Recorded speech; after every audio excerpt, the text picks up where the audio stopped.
नमस्कार, जेके प्राइम में आपका स्वागत है। मैं हूं विनोद कुमार। हम सबको याद होगा कि 5 अगस्त 2019 को जब 370 में संशोधन किया गया, 35 से रिपील किया गया, तब भारतीय जनता पार्टी ने अपनी पीठ बड़ी थपथपाई थी और इसमें कोई दो राय नहीं है। ढोल नगाड़े भी बजाए गए थे और ठीक 5 अगस्त 2020 को जश्न भी मनाया गया, 21 को भी जश्न मनाया गया और 22 को भी जश्न मनाया जाएगा। लेकिन जमीनी हकीकत कुछ और ही है और इस फैसले को बाकी राज्यों में उसकी मार्केटिंग भी की गई। अगर हम वेस्ट पाकिस्तानी रिफ्यूजी की बात करें, वाल्मीकि समाज की बात करें, गोरखा बिरादरी की बात करें, उनको राइट्स दिए गए और ये कहा गया कि जो काम पिछले कई दशकों से कोई जमात नहीं कर पाई, कोई सरकार नहीं कर पाई, वो केंद्र में भारतीय जनता पार्टी की अगुवाई वाली एनडीए सरकार ने किया। लेकिन सच्चाई यह है कि आज भी उनको जमीन की राइट्स नहीं मिल पा रहे हैं। वो जाते हैं एसडीएम के ऑफिस में जाते हैं तो उनको कहा जाता है कि ये जो डोमिसाइल आपको दिया गया है ना, ये सिर्फ और सिर्फ आपके बच्चों की नौकरी और तालीम के लिए है, इससे जमीन आपको नहीं मिलेगी। चर्चा करेंगे लब्बाराम गांधी जो लंबे समय से संघर्ष कर रहे हैं वेस्ट पाकिस्तानी रिफ्यूजियों के लिए, वो हमारे खास मेहमान है। लब्बाराम गांधी जी, स्वागत है। राजेंद्र शर्मा भारतीय जनता पार्टी के सीनियर लीडर है। राजेंद्र जी, आपका भी स्वागत है। डॉक्टर राशिद चौधरी जो स्पोक्स पर्सन है कांग्रेस पार्टी के, आपका भी स्वागत है। मुझे लगता है कि लब्बाराम गांधी जी से शुरू किया जाना चाहिए। गांधी साहब, आज का ही अपना तजुर्बा, अपना एक्सपीरियंस आप शेयर करेंगे? देखिए, मैं सबसे पहले तो ये कहना चाहूँगा जी कि धारा 370 और 35 तो ख़त्म हुई जी, यानी कि जो हम पे एक लेबल लगा था वेस्ट पाकिस्तानी रिफ्यूजीज का, वो तो ख़त्म हुआ जी। लेकिन उसके बावजूद भी हमें आज भी जितनी भी दिक्कतें हैं वो ज्यों की त्यों बनी हैं। धारा 370 को खत्म हुए तकरीबन 2 साल हो गए, तीसरा साल भी खत्म होने को जा रहा है। लेकिन आज जब हम गवर्नमेंट से कहते हैं कि हमें वो अधिकार चाहिए जिससे हमारी जो मकान जो हमारे अपने थे, जो हमने अपने खून पसीने से बनाए थे, यहाँ हम पिछले 7 दशक से रह रहे हैं, वो तो हमारे नाम पे कर दो। लेकिन जब रजिस्ट्रेशन की बात आती है, कोई ज़मीन खरीदनी है, कहीं कोई चीज़ बनाने के लिए, कोई आज चौथी पीढ़ी हमारी जा रही है, एक परिवार के 8-8 परिवार बने हैं, तो जो घर के बच्चे हैं वो कहते हैं कि हम छोटा सा टुकड़ा बाहर ले लें तो अपना एक मकान बनाएं। लेकिन दुर्भाग्य से मुझे आज कहना पड़ रहा है कि आज भी हमारी जो जहाँ रजिस्ट्रेशन है वो नहीं हो रही है। आज भी वहाँ स्टेट सब्जेक्ट मांगा जा रहा है। अभी 5 मिनट पहले की बात है, मैं यहाँ जम्मू साउथ में गया था, वहाँ रजिस्ट्रेशन चल रही थी, तो वहाँ मैंने एक वकील से बात की कि मेरा जो डोमिसाइल है उस पर 2A लिखा है, तो क्या मेरी रजिस्ट्रेशन हो सकती है? तो उनका साफ जवाब था कि नहीं, स्टेट सब्जेक्ट ही चाहिए, जब तक स्टेट सब्जेक्ट नहीं होगा तब तक आपकी रजिस्ट्रेशन नहीं होगी। तो मैंने कहा कि फिर इसका मतलब गवर्नमेंट ने हमें मूर्ख बनाया धारा 370 और 35 को खत्म करके। तो उसका जवाब क्या था जी? उन्होंने मुझे कहा कि द्वारा जम्मू कश्मीर को स्टेटहुड का दर्जा मिलने वाला है, इसलिए आज स्टेट सब्जेक्ट जो है वो खत्म नहीं किया गया। स्टेट सब्जेक्ट की वजह से ही जमीनें जो है वो आपको लॉट होंगी। तो मैं ये कहना चाहता हूँ मीडिया के थ्रू गवर्नमेंट ऑफ इंडिया को कि अगर धारा 370 और 35 खत्म हुई है तो फिर हमारे लोग जो पिछले 7 दशक से जहाँ जम्मू कश्मीर में रह रहे हैं और उनको भी जहाँ कुछ ना कुछ खरीदने का मौका मिलना चाहिए। जी जी जी, राजेंद्र जी जवाब देंगे। राजेंद्र जी, आपने मिसलीड किया, देश भर में वाहवाही लूटी, देश भर में आपने ढोल नगाड़े बजाए और आज हकीकत बता रहे हैं आपको जमीन से। अभी खुद एसडीएम ऑफिस से आके हैं। देखिए, पहली बात आप ये समझें कि जब ये 370 हटा जी, हटा नहीं है, उसमें संशोधन हुआ है जो जी। जिन लोगों को इतने सालों तक जी सिटीजन भी माना नहीं जाता था जी, सिटीजन तो उनको माना गया, राइट। ये तो इनको इसका लाभ हुआ। अब जो उसमें कुछ इंटर केसेस हैं वो भी, उसका भी सोल्यूशन निकाला जाएगा। ये कोई बाहर के लोग नहीं हैं, अपने ही लोग हैं सारे जी। और पूरा हिंदुस्तान एक है, कोई इसमें हमें कोई दिक्कत नहीं है। कोई भी चीज है वो जब ट्रांजिशन फेज में होती है उसका कुछ कंफ्यूजन होता है, राइट। तो समय के साथ वो भी दूर होगा जी, यानी आपको उम्मीद है कि दूर हो जाएगा? बिल्कुल होगा, क्यों नहीं होगा। राशिद साहब, आप क्या कहेंगे इस पर? पूरे आपने सुना पूरे तरीके से, लब्बाराम गांधी जी को भी सुना और आपने राजेंद्र जी को भी सुना, और क्या आपको लगता है कि सरकारों ने मिसलीड किया है? देखिए, बीजेपी चाहे वो केंद्र की सरकार हो या हमारा यहाँ की स्टेट की गवर्नमेंट हो, अभी जो एलजी साहब की सरकार है और पिछले एलजी साहब की सरकार, और जो कुछ भी हुआ, और जो कुछ भी ये करते हैं, इनका मेन टारगेट जो है वो सत्ता प्राप्त करने में, और सत्ता में बैठ के फिर इश्यूज से नए नए इशू क्रिएट करके लोगों को कैसे अटेंशन डाइवर्ट करनी है, उसमें इनकी सिद्धि प्राप्त की हुई है इन्होंने, और उसमें एक्सपर्टाइज है, स्पेशलिस्ट है। इसके अलावा जो भी अनाउंसमेंट इनका होता है, जो भी स्कीम बनती है, उसका जब हम जमीनी सतह पर कुछ मायना करते हैं कि उसका इंपैक्ट क्या हुआ, उसका वो ट्रांजिशन से ट्रांसलेशन में आई कि नहीं आई, तो वो 7-7 साल हो गए हमें। तो इस मुद्दे को तो 2019 से आज तक टाइम हो गया, तो वो ट्रांजिशन ही में रहती हैं चीजें, और उनका इंपैक्ट जो है किसी भी जगह पे फील नहीं हो रहा है। जैसे फॉर एग्जांपल जो वेस्ट पाकिस्तानी रिफ्यूजीज हैं, इनके साथ तो है ही है, जो चीजें थी, उम्मीद थी कि अब स्ट्रीमलाइन होंगी, वो नहीं हुई हैं और वहीं की वहीं हैं, और कियास क्रिएट हो गया है।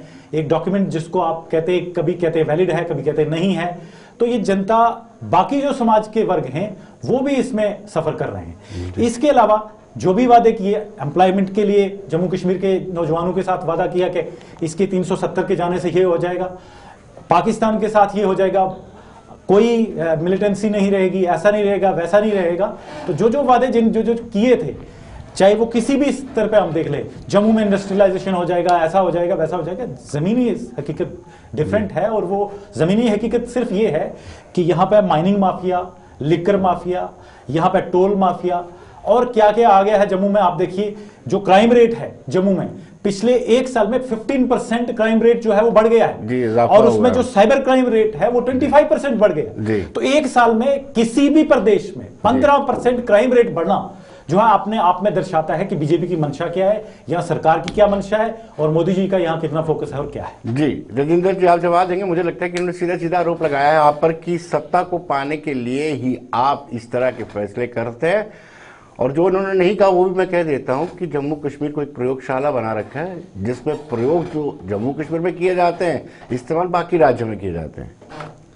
देखिए 370 हटने से सबसे पहले हमें ये मिला उससे कि हमारा जो नेशनल फ्लैग था जी, उसको ऑनर मिला।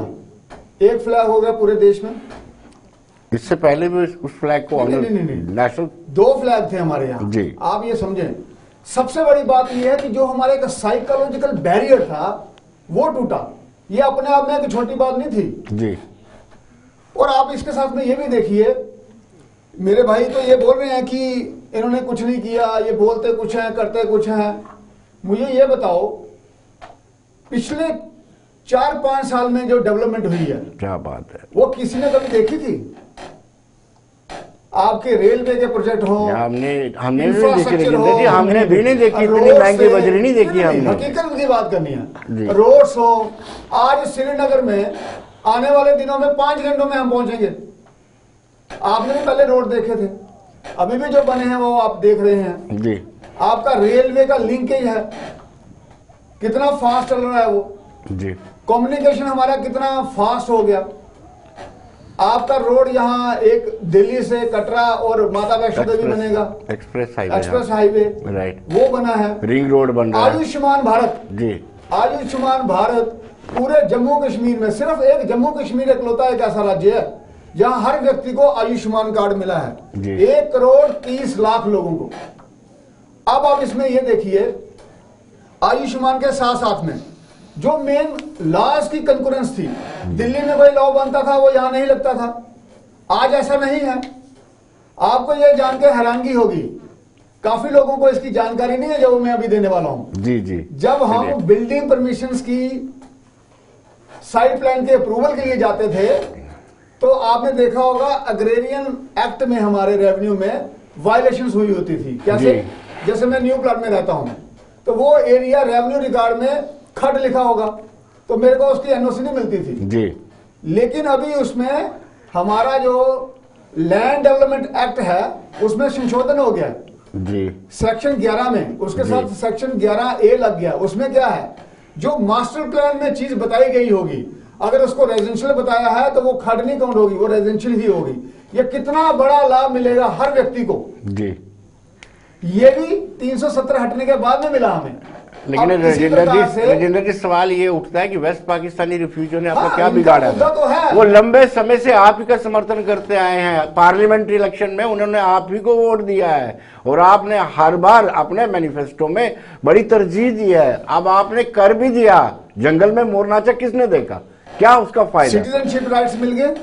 अब जी। तो और देखो, कोई भी चीज, अब एक हमें चीज माननी चाहिए बड़ी ईमानदारी के साथ, जब भी कोई चीज तभी तो डॉक्टर ट्रांजिशनल होती है, राशिद यही कहते हैं ट्रांजैक्शन ट्रांजैक्शन से होती है, ट्रांसलेशन तक। उसको ऐसा ऐसा सुधारा जा सकता है। अभी जैसे उनका था अपना गुप्ताज, सिख्स, इन लोगों का था, जी। उसमें संशोधन किया, उनको उसके राइट्स मिल गए, ऐसे इनको भी मिल जी। जाएंगे, इसमें कोई दिक्कत नहीं जी। है। लेकिन हमें ईमानदारी के साथ चीजें माननी चाहिए। अभी मेरे भाई राशि जी ने बोला जी। कि ये कहते कुछ है, पावर प्रोजेक्ट्स की इन्वेस्टमेंट जी 52,821 करोड़ जी जी जो अप्रूव हो गई है, ये छोटी बात नहीं है। जी। रेटल प्रोजेक्ट हमारा वहां किश्तवाड़ वाला, रेटले, जी, तो जी। ऐसी चीजें नहीं है, चीजें बन रही हैं। और जम्मू कश्मीर हिंदुस्तान में नंबर 1 है प्रधानमंत्री ग्राम सड़क जी। योजना में। जी। तो ये क्या, ये तो स्टैटिस्टिक्स लबराम गांधी जी, क्या आपको लगता है कि ब्यूरोक्रेसी इनकी मानती नहीं है?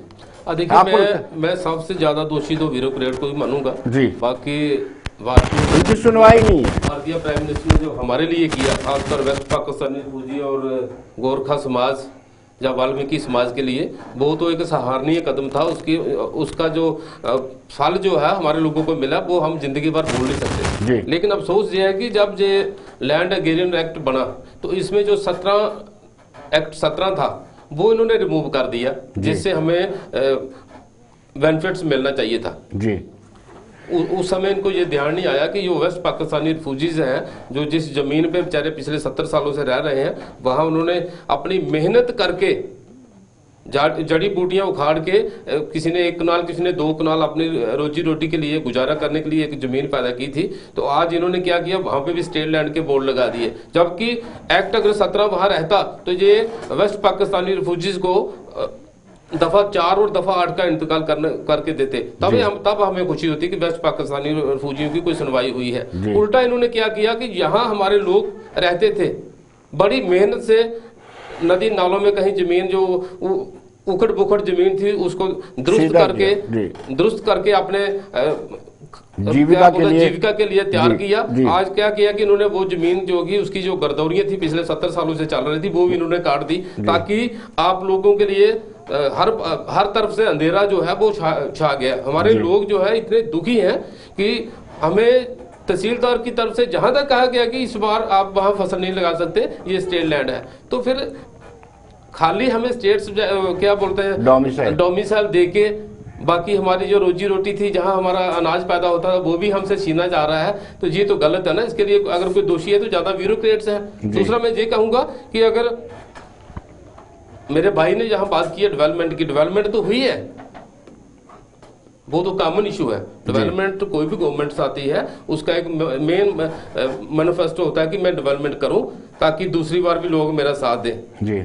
उसके लिए मैं सराहनीय बोलूंगा कि भारतीय जनता पार्टी ने बहुत ही अच्छा काम किया है। इवन के वेस्ट पाकिस्तानी फौजी को अगर नागरिकता दी है तो वेस्ट पाकिस्तानी भारतीय जनता पार्टी ने दी है, उसमें हमें कोई दो राय नहीं है। लेकिन दुख इस बात का आ रहा है कि आज जो हमारे जो लोग हैं उनसे वो जमीनें भी छीनी जा रही है। मालिकाना राइट तो दूर की बात है, मालिकाना राइट तो दूर की बात है। गांधी जी, आपकी बातों से ऐसा लग रहा है कि उल्टा आपको नुकसान ही हुआ है।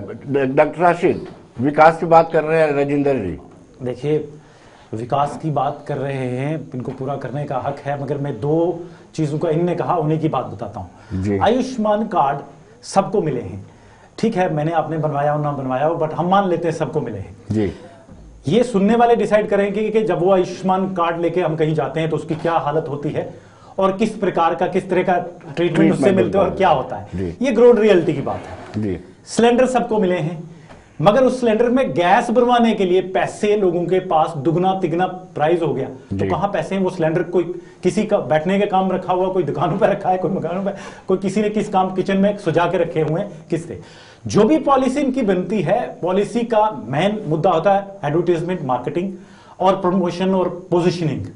वो लोगों के हित के लिए नहीं है एक्चुअल में होती। ये अनफॉर्चुनेट पार्ट है। अगर कोई होती भी है तो जैसे गांधी साहब कह रहे हैं और शायद राजेंद्र जी भी इस पर इत्तेफाक करें, वो भी जम्मू एंड कश्मीर के कंटेक्स्ट में जो यहाँ की ब्यूरोक्रेसी है वो इतनी बेलगाम हो गई है इनके हाथों से। इनको बीजेपी जम्मू कश्मीर के नेताओं पर तो मुझे सिर्फ तरस आता है और कभी इनको कुछ कहना ही नहीं चाहिए, क्योंकि छोड़ के एक आधे आदमी को जो लैंड माफिया के यहाँ सरदार हैं, जो लिक्वर माफिया के सरदार हैं, जो सैंड माफिया के सरदार हैं, वो इन्हीं के पार्टी के लोगों ने कहा है। मैं नहीं नाम लेना चाहता किसी बंदे का जो पीएमओ में बैठे हैं। उसके अलावा किसकी सुनाई है? कौन सा बीजेपी का लीडर कहता है कि ये जो गांधी साहब की प्रॉब्लम है 2A भाई वहां लिखा है हमारे सर्टिफिकेट में और रजिस्ट्रेशन नहीं हो रहा है, ये 2 मिनट में राजेंद्र जी की कैसे सुनवाई हो तो मसला सॉल्व हो सकता है। रविंद्र रैना की, अगर रविंद्र रैना जी की सुनवाई हो तो ये 2 मिनट का मसला है, मगर ऐसी चीजें ग्राउंड पे सॉल्व नहीं होती। एक बात ये। दूसरी बात, जहां तक लैंड रिफॉर्म्स का बात है, देखिए ये बीजेपी की सरकार जो है केंद्र में, ये कैपिटलिस्ट ओरिएंटेड सरकार है। ये पैसा लेना जानती है, इकट्ठा करना जानती है। इनको ये भूल जाता है कि पैसा पहुंचाना बड़ी बात होती है एंड यूजर तक। इसी तरह से जम्मू एंड कश्मीर के बीच में ये जो सरकारें पिछले चल रही हैं, यहां पे एक विंडेक्टिव माइंडसेट के साथ सरकार लोगों से भूमि देने के बजाय भूमि लेना, छीनना जो है उसके राह पे चल पड़ी है, जो गांधी साहब कह रहे हैं। तो ये जितने भी एग्रीकल्चर लैंड रिफॉर्म एक्ट है या दूसरी चीजें हैं या जो हमारा बिल्डिंग लॉज नए आए हैं या जिस चीज को भी आप देखिए, ऐसा लगता है कि जम्मू कश्मीर के लोगों के साथ, खासकर जम्मू के लोगों के साथ कोई बड़ी दुश्मनी है इस सरकार को, जो ये नित नए लाल नाके बनाना चाहती है। आप देखिए हमारे पास एग्रीकल्चर लैंड बहुत थोड़ी सी है। पिछले दिनों में गवर्नर साहब की एसएससी ने रातों रात, कुछ लोगों को oblige करना चाहिए था, मैं सीधा कभी नाम लेने की कोशिश होगी मैं वो भी ले सकता हूं, मगर लेना मुनासिब नहीं समझता। तो कुछ लोगों को oblige करना था, रातों रात एक लॉ बना दिया गया कि भाई ऐसे ऐसे एग्रीकल्चर लैंड का कन्वर्जन होगा। आप बताइए, हमारे पास आरएसपुरा, मीरा साहब, ये सांबा और विजयपुर का कुछ क्षेत्र हीरानगर तक जो बेल्ट जाता है, अखनूर से शुरू होता है, इसके अलावा जम्मू के पास कौन सा एरिया है जहां से हमारी जो फसलें हैं वो उगेंगी? जहां जाड़ का गैर मुमकिन खड जो है उसका फर्द खुलना चाहिए था, अभी तक इनके कान पे जूं नहीं रेंगती है, वहां उसको खोलने की जगह इन्होंने क्या कर दिया है कि एग्रीकल्चर जो लैंड, जो जहां पे हमारी फसलें होती थी, जहां से गन्ना आता है, चावल आता है, दालें आती हैं हमारी, उसकी जगह वो जमीन अब बेचने के लिए रख ली है। और बेचने के लिए नहीं रखी है, सबके लिए परमिशन ओपन नहीं है। जो इनके लोग हैं, जो इशारे पे लोग हैं, जो कमीशन देने वाले लोग हैं, जो कैपिटलिस्ट लोग हैं, उनके लिए रखी है। तो जमीनों का तो कबाड़ा कर दिया। ये सरकार जो हमारे 70 साल से जमीनों पर लोग बैठे हुए हैं, irrespective of caste, creed, religion, region, जिनका वहां हक बनता है, जिनकी गुरुद्वारियां वहां चल रही थी, जो शामलाट रकबे जो है शेख अब्दुल्ला के ला से सब एक यूनिफॉर्मिटी आई थी, उसको ये सरकार रिवर्स करना चाहती है। लोगों के खिलाफ सरकार है। और ये राजेंद्र जी और मैं इसमें कट्टे सफर रहे, वो मानेंगे नहीं मानेंगे यहाँ मुश्किल है मानना। सबसे ज्यादा पाकिस्तानी रिफ्यूजीज का हो रहा है। मार्केटिंग के लिए पॉलिसीज बनाते हैं, आप उसका राजनीतिक लाभ उठाना चाहते हैं, प्रचार करना चाहते हैं, और जमीनी सतह पे सच है, एक बार सिलेंडर दे दिया, दूसरी बार कौन भरा के देगा? मुझे ये बताओ जी, लोकल बॉडी के इलेक्शंस कौन सी मार्केटिंग की हमने? पूरे जम्मू कश्मीर में लोकल बॉडी इंस्टीट्यूशंस को स्ट्रेंथन करने का काम किया तो वो भारतीय जनता पार्टी ने किया है। उसमें कौन सी मार्केटिंग हुई हमारी? जी, कोई मार्केटिंग नहीं हुई। जी, आप ये देखो नीचे अभी बीडीसी चुनाव करवाया, सब करवाए जी, तो उससे पहले भी हो सकते थे जी, क्यों? मगर असेंबली इलेक्शन नहीं करवाए, पार्लियामेंट अनंतनाग की सीट के इलेक्शन नहीं करवाए हमने, क्योंकि वो नहीं हो सकते, आपको सूट नहीं करते। बीच में बोलेंगे ना, आपने बोला मैं नहीं बोला, क्योंकि हमने ओपिनियन देना है जी, हमने बहस नहीं करनी है। ठीक, आप जो बोल रहे हैं वो अच्छा बोल रहे हैं जी, तो हो सकता है मैं भी कुछ बोल सकता हूँ, तो यानी आप मानते हैं, आप इंडोर्स करते हैं जो इन्होंने बात की है, आप जो बोल रहे हैं अच्छा बोल रहे हैं, ये सच बोल रहे हैं, ये ओपिनियन दे रहे हैं, माने ना माने वो सामने वाले ने देखना है जी, वो है जनता जनार्दन देखेगी जी। तो इसलिए कह रहा हूँ कि हमने डिस्कशन नहीं करनी है, हमने बहस नहीं करनी है, हमने ओपिनियन देना है। तो इन्होंने ओपिनियन दिया, मैंने कुछ देना ओपिनियन। मैं ये ओपिनियन अपना दे रहा हूँ कि हमने लोकल बॉडी के इलेक्शंस कराए, लोगों को लोकतंत्र का जो उनका अधिकार है वो दिया, तो उसमें हमारी कौन सी मार्केटिंग हुई जी? अभी पीछे एक अभी नोटिफिकेशन निकली है जिसमें रूरल एरियाज में अगर आपने अपना साइड प्लान का अप्रूवल लेना है, उसमें तो पटवारी से नहीं, उसमें सरपंच को भी रखा गया है। हुए सरपंच पब्लिक है, वो पब्लिक का रिप्रेजेंटेटिव है, तो ये किसको पावर्स मिल रही है जी? लोगों को पावर मिल रही है जी। तो इतने सालों तक बाकी पार्टीज ने इलेक्शन जम्मू कश्मीर में क्यों नहीं करवाए? अगर वो इतने ही तेजी है लोगों के, उन्होंने नहीं करवाए, क्यों? क्योंकि उनसे उनकी डेलीगेशन ऑफ अथॉरिटी जो है वो सही नहीं बैठती, छिन जाती, हाँ छिन जाती है, क्योंकि वो पावर को अपने पास में रखना चाहते हैं। अब इसी के तहत मैं करूं बैक टू विलेजेस जो हमने प्रोग्राम चलाया, उसमें आंकड़े देखिए आप, ये तो कोई भी इसको झुठला नहीं सकता। 15,000 लोगों को उसमें सहायता दी गई है काम करने के लिए, 15,000। तो ये तो स्टैटिस्टिकल फिगर्स हैं, इसमें हम कोई मार्केटिंग वाली बात नहीं है। और ये देखिए कितना कितना फाइनेंस जा रहा है, सारा पैसा कितना आ रहा है, हर पंचायत में इतना पैसा आ रहा है कि कई जगह यूटिलाइज नहीं हो रहा अभी। इनके अभी हमारी जो पुरानी व्यवस्था थी वो इतनी चरमराई हुई थी। डॉक्टर राशिद बड़ा स्पष्ट रूप से कह रहे थे, डॉक्टर राशिद बड़ा, आप ही से सवाल पूछूंगा। डॉक्टर राशिद बड़े स्पष्ट रूप से कह रहे थे कि अगर इनकी सुनवाई होती लोकल बीजेपी की लीडर्स की, तो ये वेस्ट पाकिस्तानी रिफ्यूजियों का बड़ा मसला नहीं था, फोन पे भी कहा जा सकता था। आपकी सुनवाई नहीं है ब्यूरोक्रेसी में। आप इस मुद्दे को पहले दूसरी तरफ मत लीजिए, जो मुद्दा है, आज मुद्दा ही यही है, आज मुद्दा ये है वेस्ट पाकिस्तान। इन्होंने बोला कि हम मार्केटिंग करते हैं, मैं मार्केटिंग का जवाब दे रहा हूं। पहले मैं मेरी मार्केटिंग आप ये देखो कि मैं सीधे सीधे बोल रहा हूं, ये आंकड़े हैं जी। 48,200 करोड़ रुपए का हमने इंडस्ट्रियल पॉलिसी लाया, उसमें 5 लाख तक लोगों को काम मिलेगा। वेस्ट पाकिस्तानी रिफ्यूजियों की बात करें, मैंने कहा ना आपको, we are in a transition phase जी, वो ये फेज कितना रहेगा? इनको पहले अधिकार मिल गया एज ए सिटीजन जी। अब जो बाकी जो इनके इश्यूज हैं वो भी रिजॉल्व होंगे। ये तो पराये लोग थोड़े हैं, ये हमारे ही लोग हैं, ये आगे भी हमारे ही रहेंगे, ये भी हमारे ही हैं, ये भी आगे भी हमारे ही रहेंगे, ऐसा कोई बात नहीं है इसमें। लेकिन क्या है कि स्टेप बाय स्टेप चीजें सुलझती हैं। मैंने आपको बताया वो गुप्ता फैमिलीज का, सिख फैमिलीज का इशू था, रिजॉल्व हुआ, ऐसे ये भी रिजॉल्व होगा। ऐसी कौन सी समस्या है जो बैठ के समझदारी से रिजॉल्व नहीं? लबाराम गांधी जो पेस इनकी है, जिस तरीके से कह रहे हैं कि स्टेप बाय स्टेप होगा, उस पेस से आप संतुष्ट हैं? नहीं, इनका कहना मेरे ख्याल ठीक ही होगा, अपनी सोच है हर एक आदमी की। क्योंकि कल को अगर जहां जम्मू कश्मीर में असेंबली की इलेक्शन डिक्लेयर हो जाए, वोटिंग राइट तो इन्होंने दे दिया, हमें कह दिया, धारा 370 और 35 खत्म हो गया और आप लोगों को वोटिंग राइट भी मिल गया। लेकिन जब तक हमारे लोगों का वोट ही नहीं बनेगा तो वो वोट डालेंगे कैसे? राइट। मैंने इसके लिए जहां बहुत बार रिटर्न में भी दिया कि वेस्ट पाकिस्तानी को अगर आप लोगों ने राइट्स दिए हैं, वोटिंग राइट्स दिया है, जम्मू कश्मीर की नागरिकता दी है, तो एक रिटर्न में आर्डर निकालो कि स्पेशल इन लोगों की जो है एक ड्राइव चलाई जाए, ताकि इन लोगों के जो वोट्स हैं जो पिछले 70 सालों से नहीं बने थे, आज वो असेंबली के वोट बने ताकि ये लोग वोट डालें। अभी यहाँ कॉर्पोरेटर साहब ने बोला जहाँ डीडीसी की इलेक्शन के बारे में, तो मेरे ख्याल डीडीसी इलेक्शन से पहले हमने काफी संघर्ष किया वोटिंग के लिए कि हमारा वोट जो है इस बार डाला जाए, बन जाए और हमें भी खुशी हो कि हम भी जम्मू कश्मीर के नागरिक हैं। लेकिन मेरे ख्याल में 3% लोगों को वोट जो डालने का अधिकार मिला, बाकी का नहीं मिला। और तब से हम लगातार गवर्नमेंट से कह रहे हैं इवन के जहाँ पे एक इलेक्शन कमीशन की एक टीम आई थी जहाँ जम्मू में डिलिमिटेशन कमीशन के लिए, मैंने उनसे भी एक रिक्वेस्ट की थी कि हमारे लिए एक स्पेशल ऑर्डर निकालो ताकि हमारे लोगों के वोट बन जाए। इलेक्शन कब डिक्लेयर हो जाए ये कोई पता नहीं, लेकिन जब हमारा वोट बनेगा तो हम कहीं वोट डालेंगे। लास्ट में इन्होंने कहा ना यार अभी तो टाइम निकल गया, 3 दिन का टाइम है, तो वेस्ट पाकिस्तानी को हमने ऑर्डर तो कर दिया, वोट बनना नहीं बनना वो गवर्नमेंट का काम है। तो मैं इसलिए कहूंगा कि जहाँ कुछ कमियां जो है, जहाँ जो स्टेट भारतीय जनता पार्टी के जो स्टेट कैडर है उसमें है, मैं केंद्र सरकार को कहीं दोषी नहीं मानता। उन्होंने जो हमारे लिए किया है वो एक बहुत ही यादगारी कदम है।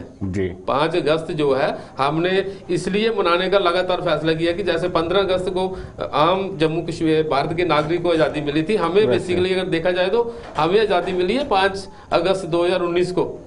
तो हमने उस दिन को आज़ादी के तौर पर शुरू किया। फिगर बताते हैं, आंकड़े बताते हैं, इतनी इन्वेस्टमेंट पावर सेक्टर में आई, इतनी इन्वेस्टमेंट रोड एंड इंफ्रास्ट्रक्चर में आई। दूसरा मैं एक चीज और बोलना चाहता हूं, यहाँ का जो ढीलापन है ब्यूरोक्रेट्स का, 2019-18 की बात करना चाहता हूँ। माननीय हमारे भारत के होम मिनिस्टर जहाँ जम्मू में आए और उन्होंने एक कंपनसेशन अनाउंस किया वेस्ट पाकिस्तानी रिफ्यूजी के लिए कि इनको भी 5.5 लाख रुपया जो दिया जाएगा ताकि इनका जो गुजारा, थोड़ा वीकर सेक्शन के ये लोग हैं, इनका गुजारा हो जाए। लेकिन 2018 से लेके आज 2022 जो है वो भी शुरू हो गया।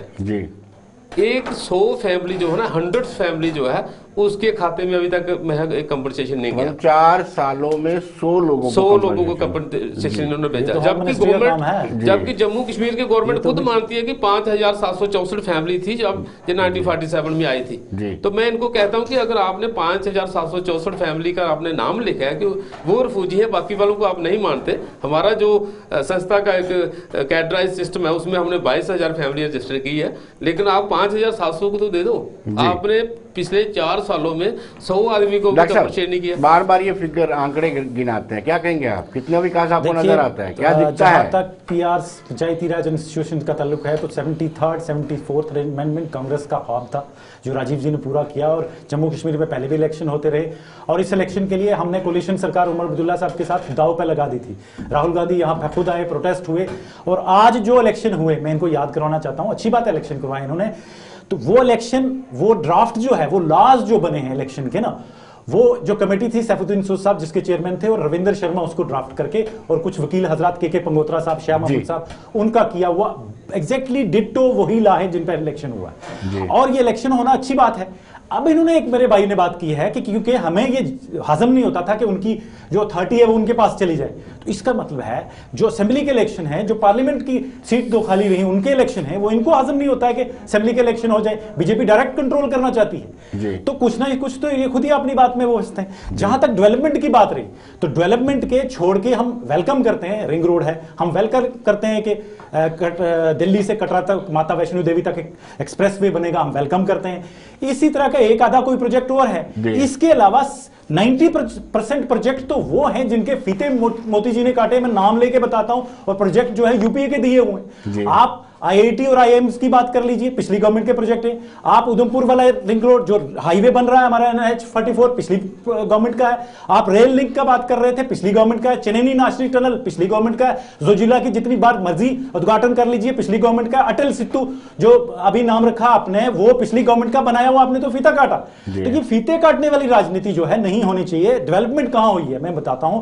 डेवलपमेंट यहां हुई है कि जितने जितने पैकेज, अगर बीजेपी गिनती है 2014 फ्लड में सबसे पहला नरेंद्र मोदी जी ने हमें पैकेज दिया था 84,000 करोड़ रुपए का। अगर वो, और ये जो 48,000 करोड़ रुपए समथिंग अभी कह रहे थे इंडस्ट्रियल, ये सारे मिला लीजिए जाए, तो फिर आपके बच्चों के, राजेंद्र जी के खुद के अकाउंट में, इनकी जो हमारी भाभी हैं उनके अकाउंट में, मेरे अकाउंट में, सबके अकाउंट में, जम्मू कश्मीर के हर नागरिक के अकाउंट में करीब 26 लाख रुपए आते हैं। तो सवाल ये है कि वो पैसा आता कहां, जाता कहां है। सच ये है कि पूरे देश में मोदी जी की एक योजना है, अनाउंस करो, लाखों करोड़ दे दिया, करोड़ों करोड़ दे दिया, ग्राउंड पे जो है कुछ आता नहीं है, होता नहीं है। अनएम्प्लॉयमेंट हाईएस्ट है, महंगाई हाईएस्ट है जम्मू एंड कश्मीर में, और खासकर जम्मू रीजन के साथ जो चीजें हैं वो टेरिबली रॉन्ग है।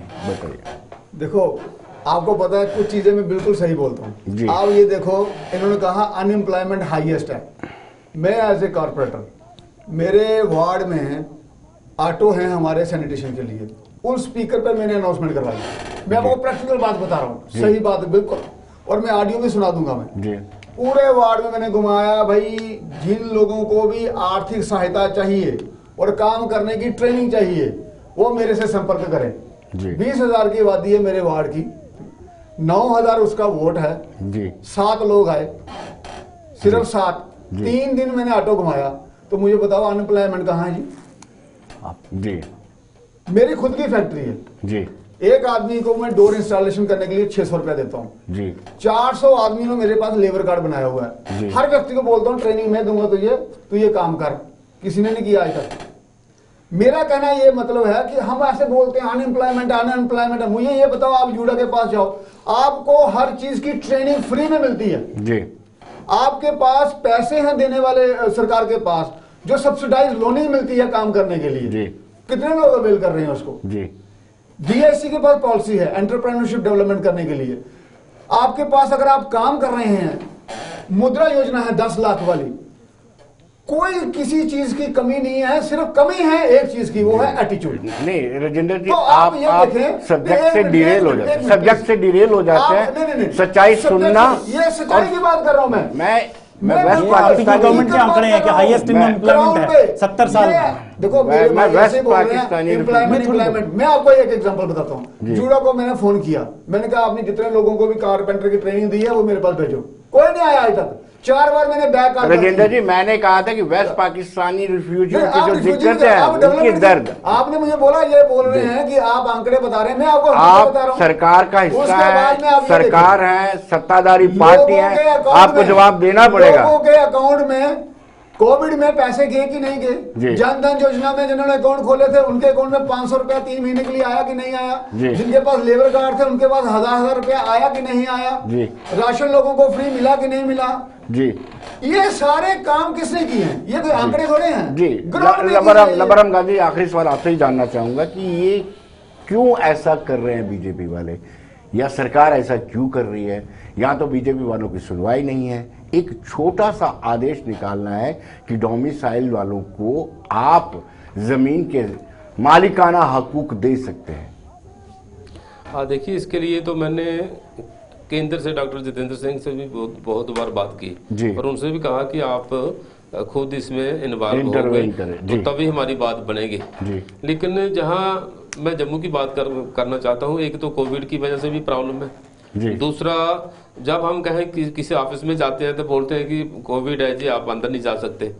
तो ये बहुत समस्या जो पिछले 2 सालों से बनी है, ये भी एक गंभीर गांधी साहब मसला आज था। डरे हुए हैं। लेकिन फिर सच्चाई भी बताने से मैं घबरा कहना रहे। चाहता हूँ कि रूटीन वर्क जो है, जी, अगर भारतीय जनता पार्टी जहाँ का जो स्टेट कैडर है, अगर वो चाहे तो करवा सकती है। तो ये हमारा जो मसला है, जैसे ये छोटा सा मसला है। जमीनों की गिरदौरियां कटवाई है इन्होंने, वो अगर तहसीलदार उसको डीसी साहब को कहे वो दोबारा लग सकती है। हमारे लोग जो है वो बेचारे अपना जैसे पैसे पहले गुजारा करते थे, अब भी गुजारा कर सकते जी, हैं। जी। वोटिंग राइट के लिए भी ये कह सकते हैं, वोटिंग राइट भी बढ़ जी। सकता है। लेकिन जो गान सारा साहब, इन गान पे साहब, अगर ये करें तो जी, गान साहब, समय का अभाव है, आप आए, राजेंद्र जी आप आए, डॉक्टर साहब आप आए, बहुत बहुत शुक्रिया आपका। तो दर्शकों, आप बने रहिए देश दुनिया की खबरों के लिए और मुझे दीजिए इजाजत।